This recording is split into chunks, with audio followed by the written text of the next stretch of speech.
இல்லாம அவனால என்னை தொடவே முடியாதுங்கிறத நீங்க இருந்து அதை போட்டு நினைக்க வேண்டிய அவசியமே இல்லை. ஹல்லேலூயா. இதிலே நீங்கள் இருங்க. அடுத்த வசனம் படிக்கணும். அன்றியும் நாம் ஒருவருக்கொருவர் அவைகளாய் இருக்கிறபடியால் பொய்யை களைத்து அவன் பிறனுடனே மெய்யை பேச கடவான். ஆமென். நம்ம எல்லாத்தையும் என்ன செய்றோம்? ஒன்றாதான் இருக்கிறோம். ஹல்லேலூயா. ஒரே அவைகளாக இருக்கிறோம். ஒருவருக்கொருவர் அவைகளாக இருக்கிறபடியால் நாம் பொய்களை களைத்து அவனவன் பிறனுடன் மெய்யாக பேச கடவான். ஆமென். இப்போ நான் இருக்கிறப்பா, சகோதரி இருக்கிறாங்க, இவங்க எல்லாரும் தான் ஒரே ஆவியுடையவர்களா இருக்கிறோம். அப்ப எனக்குள்ளும் கிறிஸ்து இருக்கிறார், அவங்களுக்குள்ளும் கிறிஸ்து இருக்கிறார். இப்ப நான் அவங்க கிட்ட பொய் சொல்றேன்னா யார்கிட்ட சொல்லிட்டு இருக்கேன்? கிறிஸ்துவிட்ட சொல்லிட்டு இருக்கேன். ஹல்லேலூயா. அவங்கள பகைச்சோம்னா யாரை பகைக்கிறேன்? கிறிஸ்துவை தான் பகைக்கிறேன். ஆமென். அதனாலதான் சொல்லப்படுது, நீங்க யோவான்ல நல்லா படிச்சு பாத்தீங்கன்னா 1 யோவான் 2 யோவான்லாம் படிச்சு பாருங்க, கிறிஸ்துவின் அன்பை குறித்து போட்டிருக்கோம். ஒருவன் காண்கிற சகோதரத்துல அன்பு கூறாம காணாத இடத்துல எப்படி அன்பு கூறுவான்? காண்கிற சகோதரத்துல நீங்க அன்பு கூறலன்னா காணாத இடத்துல நீங்க அன்பு கூற மாட்டீங்க. ஏன்னா காணாத இறைவன் நமக்குள்ளதான் இருக்கிறார்.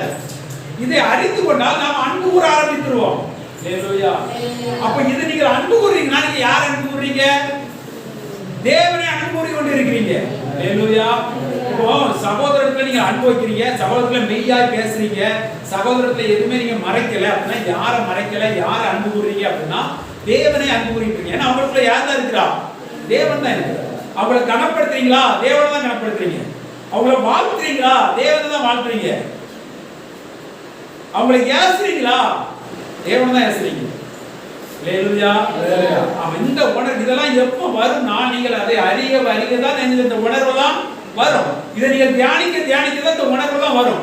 ஒவ்வொரு வசனம் நீங்க படிச்சனால நீங்க சும்மா இருக்கிறதுல நீங்க படிச்சிருக்கீங்க. இப்ப நீங்க டெய்லி படிக்கிறீங்க பாருங்க, அது மாதிரி சும்மா ரெஸ்ட் எடுப்பீங்க பாத்தீங்களா? குறுக்கு வலிக்கு கால் வலிக்கு ரெஸ்ட் எடுப்பீங்க பாத்தீங்களா?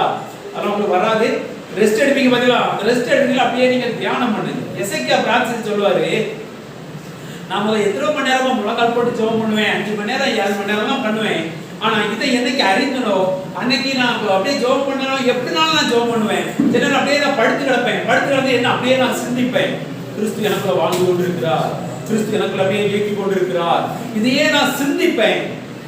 இது மேலானதா இருக்குது. ஹல்லேலூயா. ஆமென். நாம் மாம்சத்திலே நாம் செயல்படுவதை விட ஆவியிலே நாம் தரித்திருக்கிறது மேலானதா இருக்குது. ஆவியிலே நீங்க தரித்து பேசுறது வைராக்கியம் உள்ளதா இருக்கிறது. அது ஒருபோதும் வெறுமையாய் திரும்பாது, ஜீவன் புறப்படுகிறது. ஹல்லேலூயா. ஆனபடினால் உங்கள் சிந்தைகள் எதை தரித்திருக்கிறீர்கள் என்பதை நீங்கள் உணர்ந்து கொள்ளுங்க. இப்படி மெய்யான நீதியும் பரிசுத்தமாகிய இயேசு கிறிஸ்துவை நீங்கள் தரித்திருக்கும் பொழுது நீங்கள் நிச்சயமாகவே நீங்கள் ஜெயம் பெறுவீர்கள். சகலவற்றையும் அவரே உங்களுக்கு கற்றுத் தருவார். அந்த அபிஷேகம் உங்களுக்குள்ள இருக்குது.